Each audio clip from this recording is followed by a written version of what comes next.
Și am început. Și asta... Hola chicos, astăzi. Pe asta o știți. O știți. Da, de unde mă știu? Nu mai ții minte videoclipul următor. A care postești pe ăla? Da. Asta e partea a doua. Da, mă scuzați pe mine. Da, filmez și eu când am ce face. Uite pe Ioana.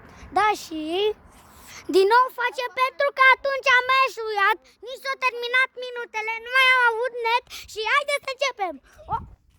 Nu mă, dar n-aveți cum așa. 1, 2, 3, 4, 5, 6, 7, 8, 9, 10. Hai, George! La tine era cameramanul? Ba da, mă, frate, Nu. numai că alea așa, scap, pardon, iar mă scap, dă-mi. Iar mă, cram să fac. Ia ăla. Na, uite cât are, na.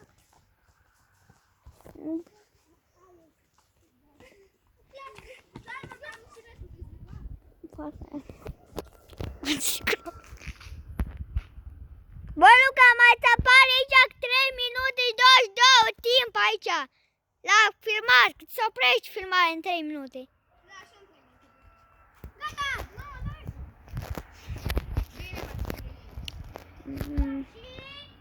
Stop.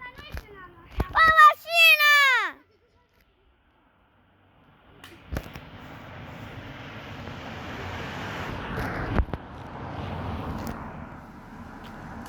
Și o să aflăm mai multe minute, o să aflăm mai multe despre...